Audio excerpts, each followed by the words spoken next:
things get to a certain scale, when things get sort of maybe too big, it's really hard to keep it personal. Australian star Orianthi is one of the few successful female guitarists in the world. Like when I was making it, it was just for fun, just fooling around. I had no idea we'd get that kind of crazy attention. Like a G6, like a G6. Mr. Saxobeat makes me this, brings me up. Why you gotta be so rude? What is up, my legends? It is me, Mr. Vitalyspace, coming at you with another nostalgic, iconic video. On this channel, we're desperately trying to bring back 2007, so you better join if you're new. Let's be honest, almost all of us had that one song that we couldn't stop playing. In my case, it was Harlem Shake. Don't even get me started on this one. It went triple platinum in my Eastern European household. Not proud of it. And just when you thought that you had found your new favorite artist, bam, they vanished from the spotlight completely. And that leads us to the topic of today's video. The unhinged deep dive into one-hit wonders of the 2010s. And what the hell they're up to nowadays. Let me tell you, one-hit wonders don't just succeed, they explode. They become so massive that at some point they even end up overshadowing the person who made them. Which makes sense. And let's face it, calling someone a one-hit wonder usually considered an insult. But does having only one global hit really mean that you're a failure? Let's be honest, having just one successful banger is way better than having none. You goddamn freaking losers. I'm kidding. So buckle up, legend. Today we're diving deep into the twisted world of one-hit wonders. 2010s edition. Only on Vitalispace. But before we get started, I want to ask you to do me a little favor. My beautiful person, yes you. Please like this video, cause you guys are the only thing that keep the show going, truly. Let's do it for the algorithm, shall we? And as always, I suggest to start from the very beginning. And the first absolute hit that I want to talk about is 2010's According to You by Orianthi. According to you. Guys, don't even get me started on this one. When I saw this music video on MTV Russia around 2011-2012ish, I was instantly hooked.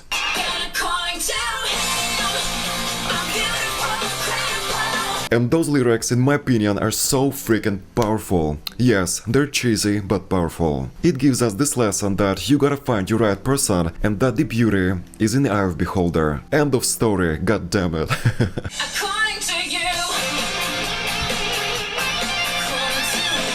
That's solo, you guys, that's solo. This girl is so freaking talented. And by the way, fun fact, when I came to the States for the first time, I used to work at this grocery store in Massachusetts. And they would play this song 10 times a day. And I'm not even exaggerating, but I don't blame them, they have taste. With that being said, According to You is a criminally underrated one-hit wonder with a fascinating backstory. Let me tell you more about it. Orianthi was not your average pop star. She was an Australian guitar genius. Hey everybody, I'm Orianthi and you've tuned into Razor TV. Dubbed guitar goddess by the media, she shot to fame after becoming the lead guitarist for the late Michael Jackson's comeback tour series, This Is It.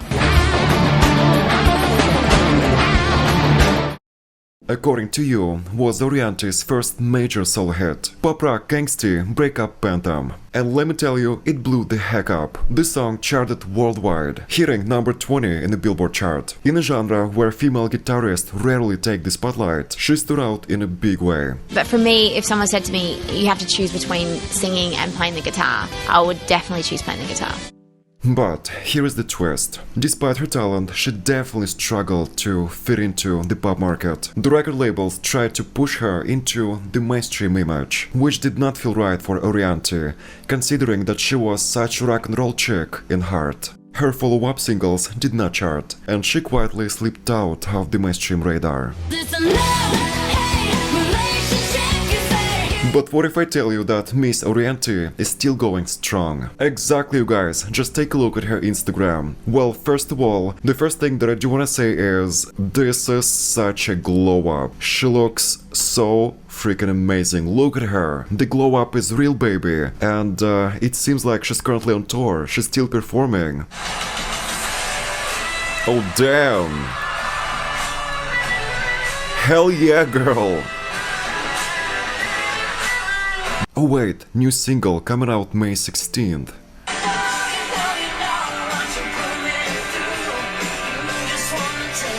Okay, country moment. It makes me so happy that she didn't give up on her dreams and she's still going strong once again. Orianthi, you go legend. And the next hit that I wanna talk about is, of course, 2011's Somebody That I Used to Know by Gotye. I feel like this song is the definition of one-hit wonder. We all know this chorus.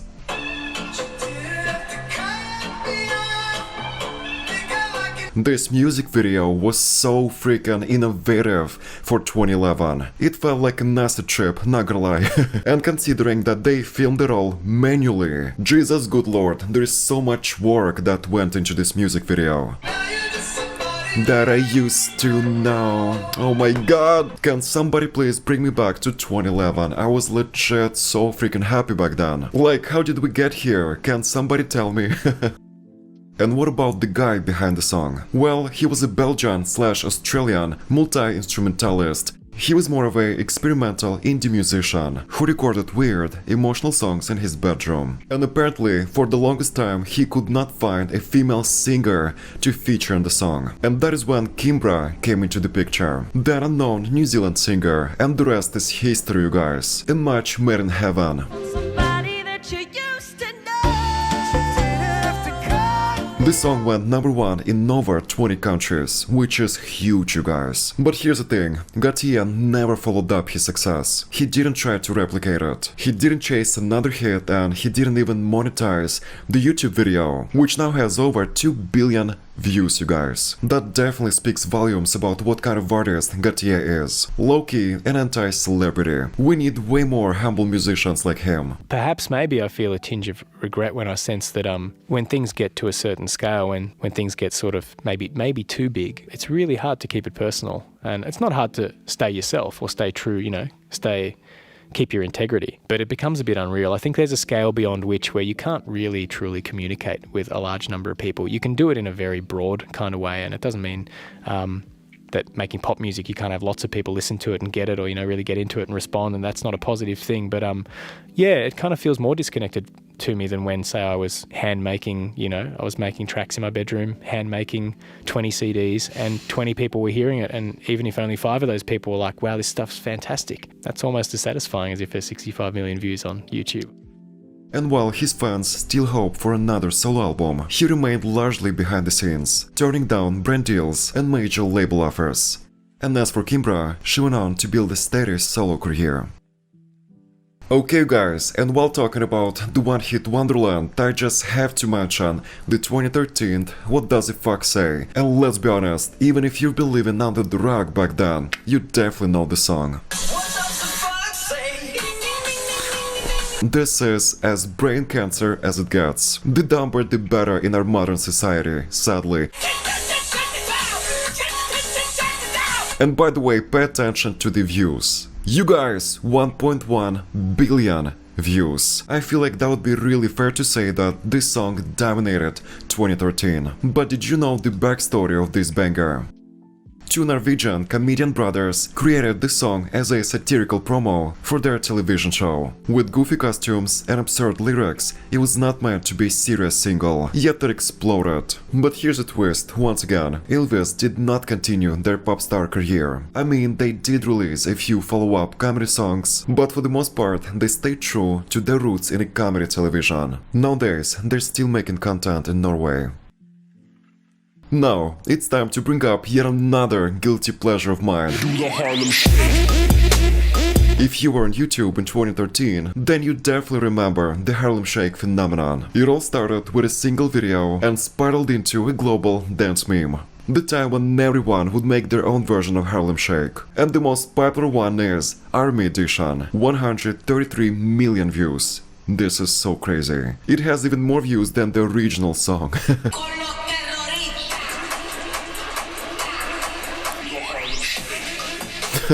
This entire flash mob was so freaking legendary. Oh wait, what about this one? Do you guys remember this?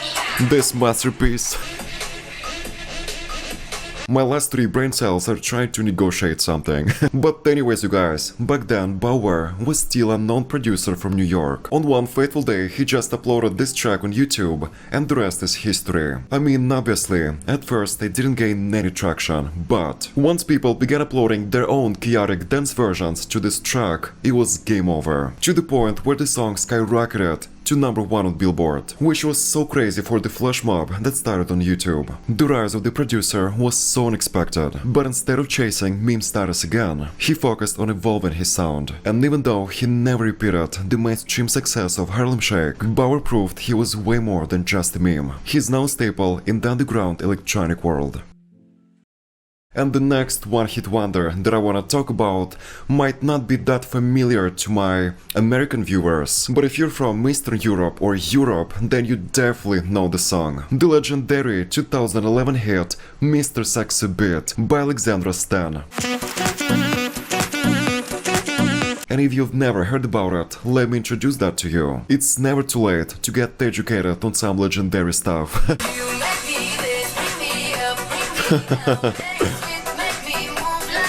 Let's go! Mr. Saxobeat, 325 million views. For a Romanian singer, that's huge. So freaking sexy. And fun fact, Alexandra Stan was only 20 years old when the song blew up. What can I say? I love music, I love sex. I love to party in the clubs, that's why I'm making club music, that's why I make house music, dance music. I like to make the people dance on my music, so that's why we did Mr. Saxobeat and other songs. And then, over the years, the pop sensation released more music, but legal issues with her management and allegations about physical abuse against her manager derailed her momentum. But eventually she regained control of her career and continued releasing music. I don't wanna feel you, I don't wanna hear you. Okay guys, for now, one of my personal favorites, the 2011 hit Brokenhearted by Karmin. I've got so many great memories associated with the song. Let me tell you, this beginning at some point has been at every YouTuber's intro.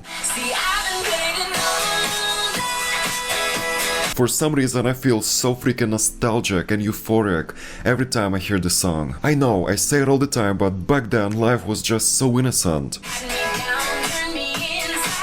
Did you know that Karmin was actually born on YouTube as a cover project? Exactly, this iconic duo, Amy Heidman and Nick Noonan, became internet famous for their cover songs. With that being said, let's check out one of their most notorious ones. This Chris Brown cover, to be exact. 114 million views. That's what I'm talking about, you guys. And then at some point it was a time for their own solo project. And that is when Brokenhearted comes into the picture, and the rest is history. But Karmin struggled to find their place in the industry. The label tensions and a changing pop landscape led them to split professionally. Eventually, Amy reinvented her persona as Queen Herbie. Okay guys, can I mention another party anthem that simply defined the era? Like a G6 by Far East Movement. Now I'm feeling like a G6. This iconic legendary music video, oh my goodness! I feel like the older this song gets, the more popular it becomes, thanks to Gen Z and TikTok obviously. But even when the song was just released, it immediately topped the Billboard charts and made history. Far East Movement became the first Asian American band to do so. And although they didn't replicate that success commercial-wise, the band pivoted into producing and launching a platform to support Asian American artists and expanding Asian representation in music worldwide. We went in, just turned the lights off, popped the bottles, and really got into what it's like when we go out. The song itself, you know, we wanted it to have that energy of how it's like when we're like at the third club, primetime DJ slot. It wasn't aimed to put on the radio, it wasn't aimed to Billboard, it wasn't aimed to, you know, even tell the record label about. We just put it online and just said, let's see how it goes. Went on tour, came back, and it hit 1 million views on YouTube. The next one on the list is 2014's Root by the one and only Magic. Saturday morning, jumped out of bed. Let's be honest, that song was everywhere back in the day, and 2.5 billion views only prove that fact and speak volumes. Such a catchy banger too, by the way.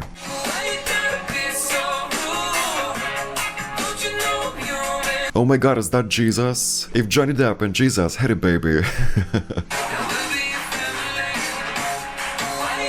Magic came out seemingly out of nowhere in 2014, and obviously this song immediately skyrocketed the band to #1 on Billboard charts, turning this Canadian band into overnight sensations. Although, despite a few follow-up albums and collaborations, Magic could not recreate the magic.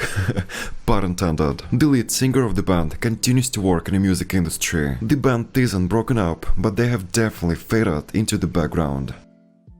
Okay, my beautiful people, and on this iconic note, that's gonna be the end for today's video. I hope you remember that in the end of every video we meet in the comment section down below to discuss the topic, and today is definitely no exception. Don't forget to like this video if you wanna see part 2, follow me on Instagram at Vitaly, subscribe to my personal channel, Vitaly as well, and remember, your ex is effing toxic, the best way to make them bitter is to become successful. Bye legends!